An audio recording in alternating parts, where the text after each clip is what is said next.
Seorang bupati yang baru saja tersenyum di depan kamera, berdiri di panggung politik partainya, memberikan sambutan dengan penuh percaya diri. Beberapa jam kemudian, ia diborgol, dibawa ke kantor polisi, dan menjadi headline di seluruh negeri. Inilah kisah dramatis, namun penuh kontroversi, dari operasi tangkap tangan Komisi Pemberantasan Korupsi KPK terhadap Bupati Kolaka Timur, Abdul Aziz.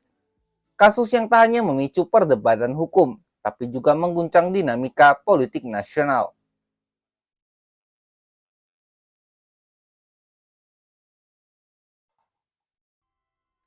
Kolaka Timur, sebuah kabupaten muda di Sulawesi Tenggara, dikenal dengan kekayaan sumber daya alamnya. Namun, di balik potensi besar itu, infrastruktur kesehatannya masih tertinggal. Salah satu proyek strategis yang diharapkan menjadi titik balik adalah pembangunan rumah sakit umum daerah dengan dana dari dana alokasi khusus atau DAK. DAK adalah dana dari pemerintah pusat yang dialokasikan untuk memperkuat pelayanan publik di daerah. Untuk sektor kesehatan, tujuannya jelas, memberikan layanan medis yang layak, peralatan yang memadai, dan fasilitas kesehatan yang modern. Namun, sejarah DAK di Indonesia seringkali diwarnai penyalahgunaan, dari markup, harga alat medis, pengadaan fiktif, hingga suap untuk meloloskan pencairan dana.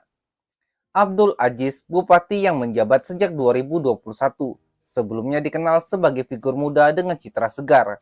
Ia datang dengan janji membangun Kolaka Timur lebih transparan dan maju.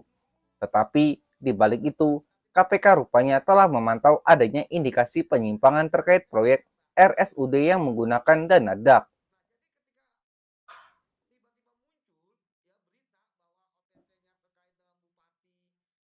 Operasi ini bukanlah hasil kerja sehari. Menurut keterangan resmi KPK, penyelidikan sudah berlangsung berbulan-bulan. Tim memantau komunikasi, memeriksa dokumen, dan membangun konstruksi perkara. Targetnya, membongkar dugaan suap terkait pengurusan pencairan DAK pembangunan RSUD. Tanggal 7 Agustus 2025, Abdul Aziz terlihat hadir dalam rapat kerja nasional Partai Nasdem di Makassar. Ia bahkan memberikan pernyataan kepada media, menepis kabar OTT dan menyebutnya sebagai drama yang mengganggu psikologis masyarakat.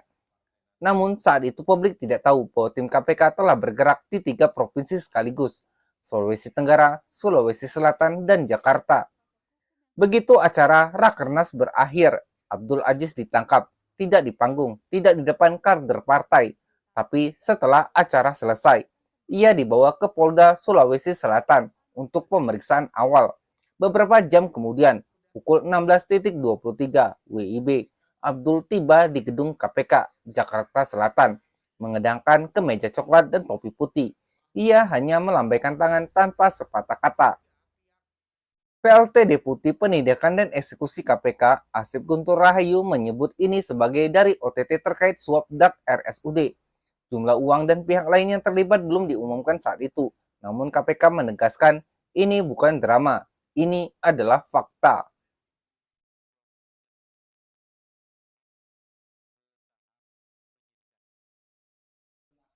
Disinilah ceritanya menjadi rumit. Nasdem, Partai Abdul Aziz, awalnya membantah ia ditangkap. Bahkan Bendara Umum Nasdem Ahmad Saroni menyebut kehadiran Abdul Aziz di Rakernas sebagai bukti bahwa kabar OTT tidak masuk akal. Ia meminta KPK tidak membuat drama di media sosial. Ketua Umum Nasdem Surya Paloh mengambil langkah lebih jauh. Ia memerintahkan fraksi Nasdem di DPR untuk memanggil KPK melalui Komisi 3, bukan untuk menghalangi penyelidikan, kata Surya, tapi untuk meminta kejelasan definisi OTT itu sendiri. Surya mengkritisi istilah OTT yang menurutnya sering digunakan secara longgar. Ia memberi contoh, jika pelaku utama ditangkap di satu provinsi, lalu dari pengembangan ditangkap pihak lain di provinsi berbeda, apakah itu masih OTT? Baginya, label OTT yang ditempelkan sejak awal bisa menyesatkan opini publik, apalagi jika proses hukumnya masih berjalan. KPK membalas dengan tegas, OTT dilakukan karena ada perbuatan melawan hukum yang terjadi, didukung dengan bukti awal yang kuat dan dilakukan sesuai dengan prosedur.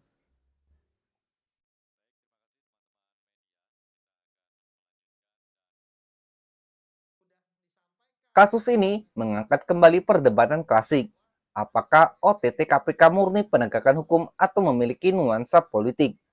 Bagi sebagian masyarakat Sulawesi Tenggara, OTT ini menjadi simbol bahwa KPK masih bekerja, masih berani, dan tidak takut menyentuh pejabat aktif. Bagi sebagian lain, cara penangkapannya yang berdekatan dengan panggung politik menimbulkan kesan ada drama. Secara hukum, Abdul Aziz berpotensi dijerat dengan pasal-pasal suap dalam Undang-Undang Tindak Pidana Korupsi. Ancaman hukumannya bisa mencapai 20 tahun penjara, tergantung besaran kerugian negara dan keterlibatannya.